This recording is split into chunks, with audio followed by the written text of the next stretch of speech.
Nandito po kami sa barangay hall ng Orangevale. Ini-enroll po namin ng swimming lesson si Junakis. Ito po ang barangay hall ng Orangevale.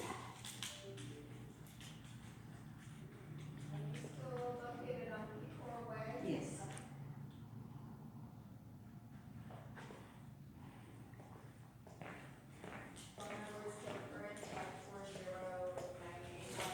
Yes.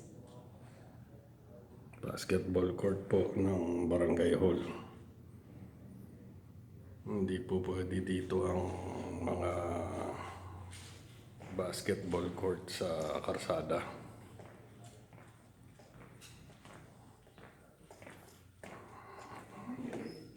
Inuman ng tubig, ang banyo nila.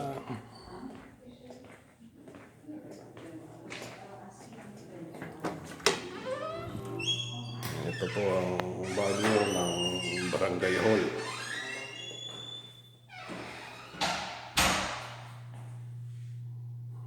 Napakalinis po.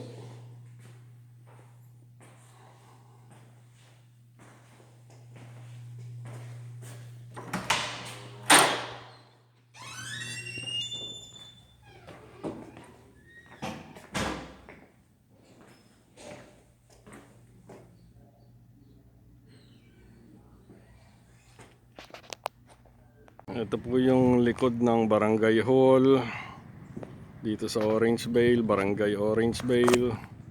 Meron pong swimming pool dito. Kung gusto nyo mag-swimming, $3 lang yata ang entrance. Tapos parking lot. Ayan naman po ang baseball. Ayun, may nagpa-practice doon. Baseball field nila. Bawat barangay community po may kanya-kanyang laruan. Ayan naman po ang building ng mga barangay tanod. Parking lot pa rin. Tapos may parking lot pa rin po doon sa harapan. Dito po nag-swimming lesson ng Junakis ko pag summer, pag bakasyon. Ayun, ini-enroll sa loob. 2 weeks lesson. $200. Pwede. Yan ang parking lot pa sa harapan. Ito naman po ang harapan ng barangay hall. Ayun na po ang mag-ina ko. Lumabas na.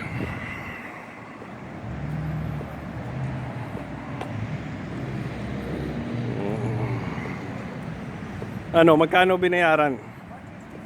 155. Oh, 155 lang. Ayos na yun. Ano yun? It's Single.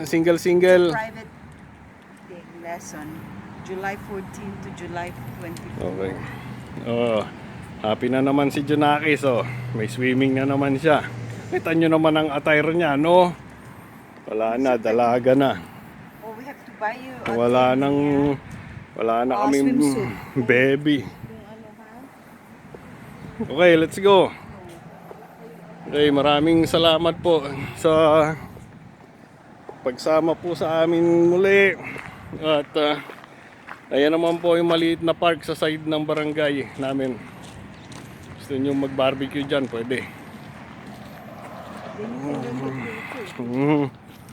Hanggang sa muli po. Sana po ay ligtas ang lahat at mabuhay.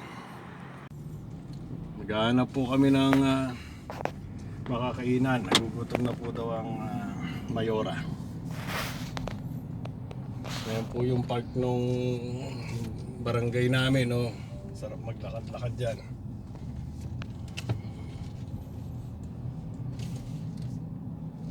Nakakaunti kang taong hindi dito sa ano.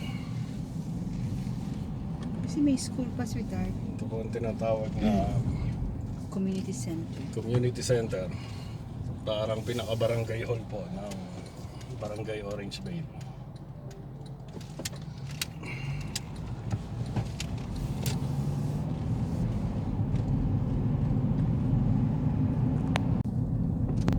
It's not here. Hindi ba dito? No. over there. Doon pa sa banda doon. Yeah. Nagkamali po kami ng ano. But you can exit there through and through doon sa other.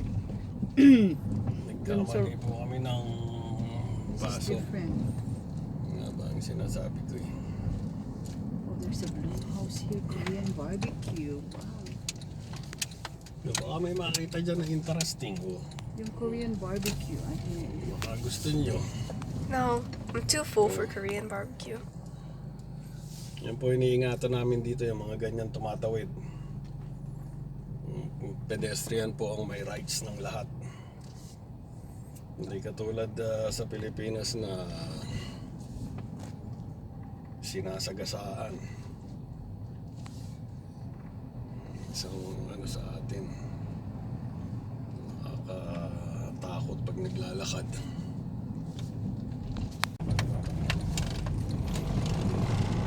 Nagkamali po kami ng liko kanina. Saan yung pupuntahan natin? Over there. Kamali On the right, po kami ng please. liko kanina. Napaaga ng liko. 2 block pa pala. 2 blocks. Nagpipay attention yung ano eh. Yan po driver. ang pupuntahan namin ngayon. I love teriyaki. Oh, there's a lazy cow now? Lazy cow. That's new. Pati yung baka tinamad na. Talaga namang tamad ang mga bika eh. Tayo ng parking. The parking, the parking, the parking. Oh, there's a Panera bread in there. Ang dami ng mga ano dito ah. Or hindi lang Mali, tayo. dapat dun tayo sa kabila humarap. Oh, there's also Mongolian barbecue. Okay, wait. Babago ako na Babago nakaharap ka, tayo sir. sa araw. Gusto ko nakatalikod.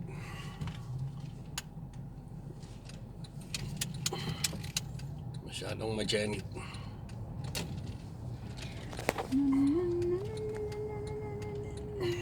Yan. Sumabit ang gulong ko. Namaan na naman niya yung... Isang teriyaki. Simpleng restaurant lang ho dito. Hindi mo kami napupunta ng mga mamahalin na restaurant. Lagi na kami sa mga mumurahin na restaurant na pupunta. Mura ba yung 50 bucks?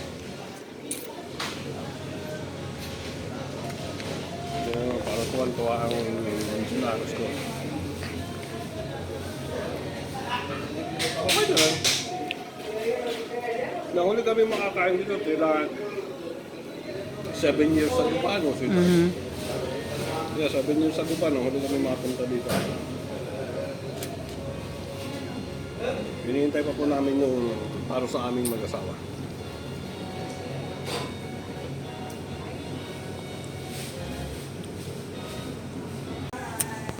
Ano, madam? Sarap ba yan? Let's try it first. Mauubos na yung kay Junakis. Nakakita nyo naman yun. Sabi nung isang kakilala namin, sino yung Haponesa na kasama mo? Akala niya Haponesa yung anak ko. Sabi ko, si Mia yan. Kasi nang last time na makita niya, tila 3-4 years old pa lang si Mia. After 10 years niya uli bago nakita. Did I tell you about how some kid thought I was a Latina? Sino may sabi? Some random kid in my exploration. Ayos ba? Ayos? Okay. Kakain muna tayo. The sauce is good. I think it's...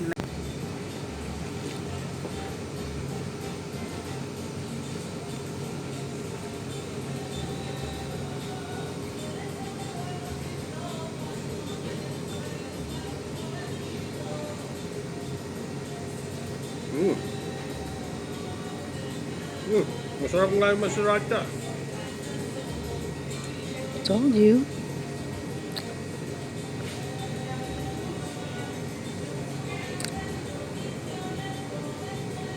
Kind of act like it too. Binigyan ako ng rice ng asawa ko. Sabi ko, ayoko ng rice. Pinipilit akong kumain ng rice. Yan lang kinakain ko, yung broccoli tsaka yung salad at isda eh. Pinilit akong kumain ng rice.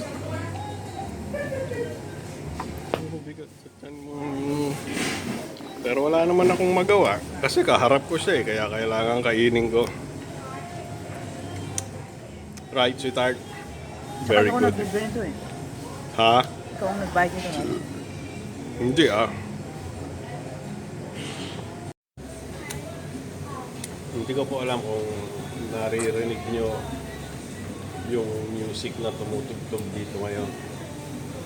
Ito yung pinuntahan namin is teriyaki restaurant. Mga Japanese na pagbento, mga tempura, tofu, calamari. Pero yung pong music na tumutugtog, Mexican, Spanish. Kaya medyo naguluhan kami nung pumasok kami. Kala namin Japanese, pero Mexican ang music. First time kong nakakita ng gano'n. Ang ganda ng Tsunakis to. Mukhang anime. What? See, there was nung pagka ngumiti yan. Smile, smile, smile. You're so pretty. Kamukhang kamukha ng daddy niya. Oh. Parang drawing ng hapon. Okay, maglalakad na tayo. Nagpapababa po ng kinain ang dalawa.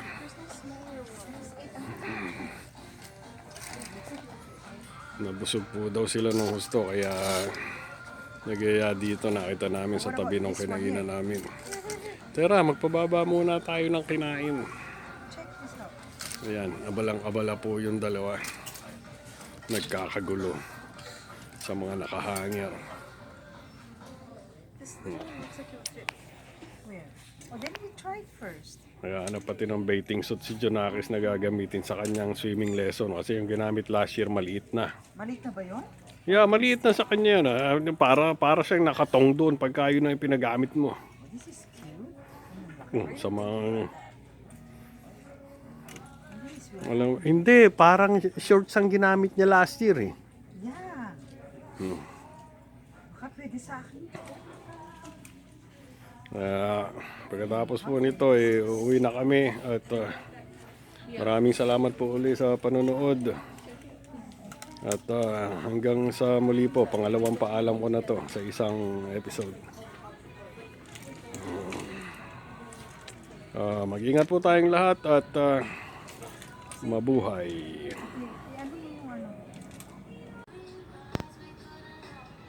Bibili na lang ako ng Spartan.